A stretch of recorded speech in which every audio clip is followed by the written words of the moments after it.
Hello and welcome. You are watching Explosive Exclusive. I am Padmaja Joshi, and there seems to be no end in sight to the sustained ignominy of Justin Trudeau. 4 days ahead of the deadline set by India for Canada to reduce its diplomatic presence in our country, reports now say that Canadian diplomats have been shifted out. They are being sent either to Singapore or Kuala Lumpur.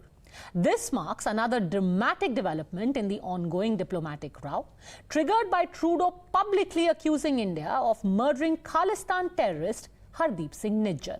The External Affairs Ministry, remember, had earlier accused Canadian diplomats of interfering in India's internal affairs, telling them to bring parity.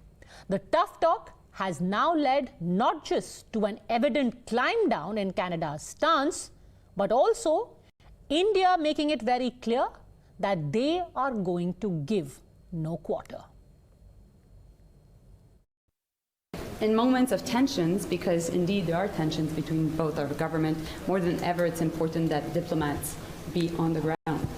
And that's why we believe in the importance of having a strong diplomatic footprint in India. That being said, we are in ongoing conversations with the Indian government, and we will continue to protect them.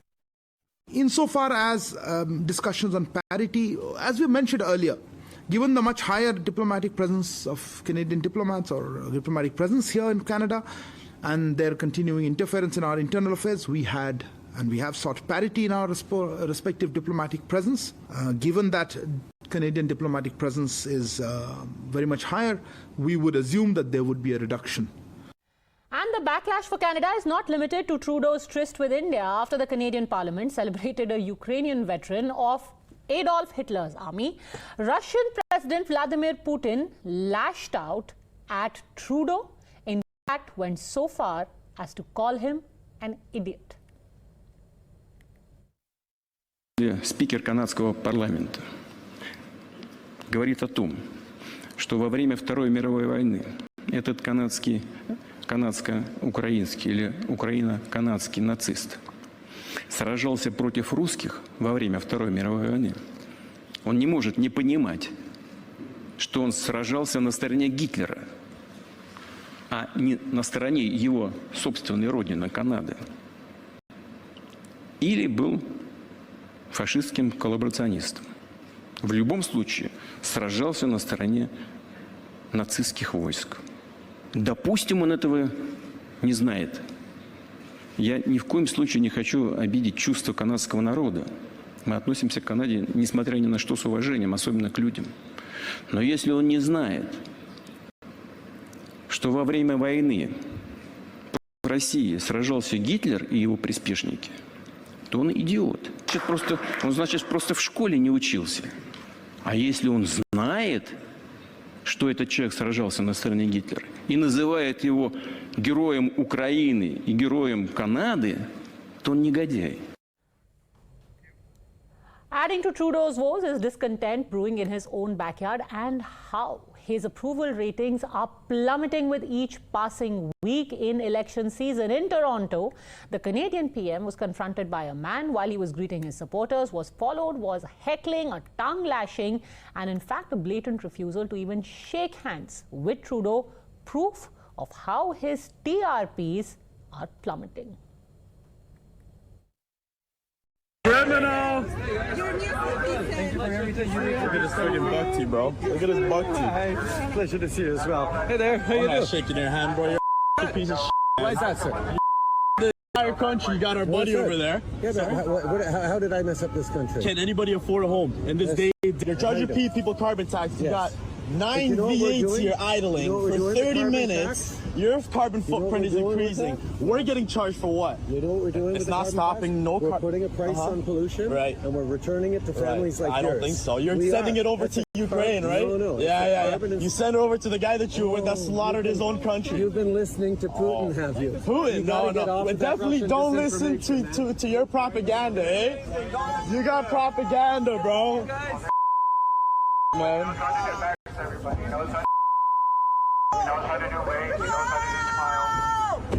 Get out of here. Go to a homeless shelter, you piece of... In fact, Over the last 2 weeks, we have seen Mr. Trudeau do a consistent climb down.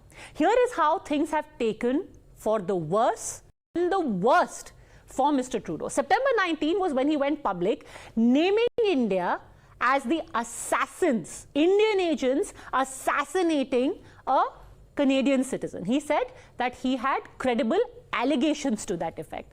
21st of September, then he went public, named India. September 22nd, he named India in credible reasons, went from credible allegations, then he went on to credible reasons. On the 3rd of October, by which time, clearly within his own country, his allegations found no takers, and globally definitely found no takers. And by this time, India had pretty much said, I'm sorry, but this is a load of bunkum. We don't believe any of this. By the 3rd of October, Mr. Trudeau was forced to de-escalate and then called for private talks. Cut to 6th of October, and Canada moved its diplomats out for parity. Remember, within a week of Canada making these allegations, they had been debunked by India, and we had said very clearly, your diplomats are interfering in our internal affairs. You have far too many of them. You have 40 plus. In the interest of parity, please rationalize the number of your diplomats that you have in our country. Today, that has happened. They have been moved out. So clearly, despite the climb down, India is not willing to give any quarter. So what happens to Mr. Justin Trudeau from here on? How has this played out for him over the last 18 days? Going across to Terry Milewski, author of Blood for Blood, 50 Years of the Global Khalistan Project, and Canadian journalist Daniel Bodman, who's been quite a regular presence on Indian TV by now over the last 18 days.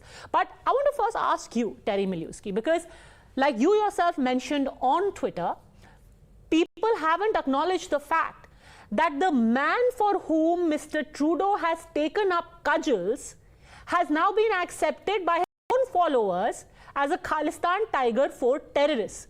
So you alienated friends, you invited ridicule, you've had your diplomats thrown out for a Khalistan tiger force terrorists.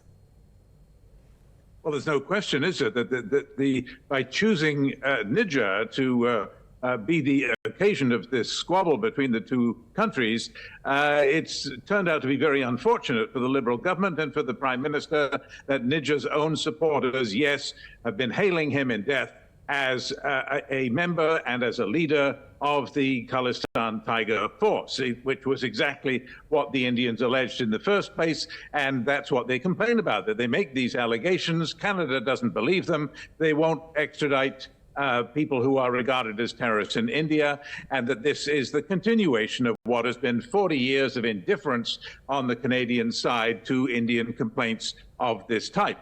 Having said all of that, it's certainly embarrassing. I agree with you that Mr. Nijjar should happen to be the poster boy for this squabble. It's very unfortunate. Having said all of that, though, Mr. Trudeau's troubles, remember that it may look good on Indian TV to have Vladimir Putin trashing Trudeau as an idiot. Well, that doesn't, I mean, to have Mr. Putin trashing your prime minister is not necessarily bad for the prime minister. Many Canadians will look at that and say, well, he must be doing something right. It remains true that Trudeau is in big trouble in the polls. If there were an election held tomorrow, there's no way he would win it. The Conservatives would take over probably, although there isn't an election tomorrow. It's he's got another year to go anyway, and longer if he really pushes it. But the point is that none of this, it's all an interesting distraction, this row and the details of it. But it does not address the core allegation that has made. And earlier, I think somebody said that India has debunked these allegations. Oh, really? I haven't heard that. I have not heard any detailed effort by the Indian government to say, okay, here is what Canada is alleging, and here's why it's bunk. Here's why it's nonsense. They're not doing that. I have not heard Prime Minister Modi directly address the allegations and say why it's bunk. On the other hand, you talk about a climb down by Trudeau. I have heard the Indian Foreign Minister, Mr. Jaishankar, who is an experienced man, very capable man who picks his words with care, saying on a couple of occasions now that, well, such an assassination would would be inconsistent with Indian policy. Exactly. To me, it sounds like it leaves open. Things happen in Canada, believe it or not, that are not government policy, and I think it happens in India too. So there's a window there, is there not, for India to say, to start saying quietly in private, okay, look, this was an unofficial operation. This guy didn't have any sanction. We know what your evidence is, but this guy had nothing to do with the Indian government. Let's work this out. There is a window to do that. I'm not predicting that it will happen, but it's possible. And I think we should all remember that no, the allegations have not been debunked. We don't know that because we don't know what they are. Actually, Mr. Miliuski, the first day itself, the External Affairs Ministry spokesperson had said that this is absurd and laughable. So yes, they haven't given a point-for-point rebuttal, but they have outright dismissed it as absurd. And like you mentioned, Mr. Jaishankar has said this is not in keeping with the Indian government's policy. That being said, was this an unofficial operation? India is still saying, and here's my next question about that, Daniel Bodman. By all means, Mr. Miliuski talks about a window, but for that, even now, 18 days and counting, still no evidence. And now you have the foreign minister saying, let's do this privately. But what was started publicly, how can it suddenly go private? Well, because that's the only way you'd ever solve this, because two countries, if they get together and have a real private talk, there's going to be secrets that the Indian government has in their intelligence that they just don't want out in the world, because when you talk publicly, I mean, Pakistan's going to listen, so you don't want them to get any information. I mean, for this to be resolved, they would have to privately put a bit of the top secret cards on the table, and then you can go publicly and make a statement together, right? Climb to that window where India could say something unofficial here or there.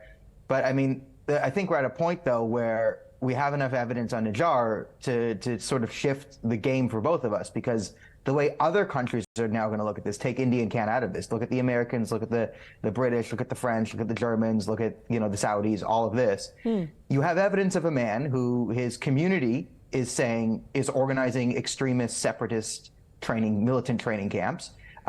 His supporters are saying he's the leader of the Khalistani Tiger Force. He's on video praising the Khalistani Tiger Force. He's on video putting up pictures of great martyrs of the Khalistani Tiger Force, right? He's on video supporting suicide bombings and blah and blah and blah. So if you have enough proof to show this guy was actively training to conduct potential terrorist exercises on a foreign nation, that changes the game, because the international norms are you can kind of do this thing in a broken country that has, you know, a terrorist training camp like Yemen, like Somalia, because we don't really trust those governments to keep a wrap on their citizens. Right? Canada is different because we don't have terrorist training camps until we do, right? So now you have a situation where the international community is not going to want to slap India too hard, because they're all thinking there might be a day where we find someone actively plotting, which is the key, actively plotting dangerous actions. Here's two things. Here's the counter view. One, that for any private negotiations to start, shouldn't there first be a public acceptance on the part of Canada that, all right, maybe making those allegations and alleging an Indian hand, we didn't think this through. So there has to be a sort of retraction for any communication to begin. And two, a terror training camp has been alleged, and a video to that effect was provided by India, where Hardeep Nijjar can be seen discharging a weapon. Yeah, I mean, we have a lot of evidence now. We have the video of him shooting AK-47s. There's a 2016 Vancouver Sun article, and now testimony from leaders in his community that say it was common knowledge. So it's just, yeah, there's a bunch of evidence here that shows this. And listen, if you want private talks to happen, you can't get a full apology, and if Canada retracts everything in a full apology publicly, well, then there's nothing more to talk about, right? If we say, oh, sorry, we just made it up, well, then the whole thing goes away. We give up the bag and all that. I mean, as I said, listen, this is a bit of gamesmanship from the Canadians in a way. One that I thought was good. I mean, it was pretty much a 24-hour, 48-hour delay tactic, but to buy him some time, and it kind of did until all this new stuff came out. And this is sort of like the tip of the iceberg. The longer this story goes on, the more and more we find out about what these networks are up to, what politicians might be involved. Like if I was Trudeau's advisor, you know, I'm saying, look at all the links and breadcrumbs that come back here. Get this out of, like, I would say get this done with as soon as possible. like, I think it's now worth it for us, or the Liberal Party at least, to just at least make an apology, make it go away, and pretend this was just a gang war, because the can of worms is going to open on Canadian soil. But could all of this have been avoided? Because evidence about Nijjar's activities and his antecedents was quite public. I have to take a very quick break at this point. I'll be back in a minute and we'll show you the kind of things that this man had been saying in the past, way before the Canadian PM took up cudgels on his behalf.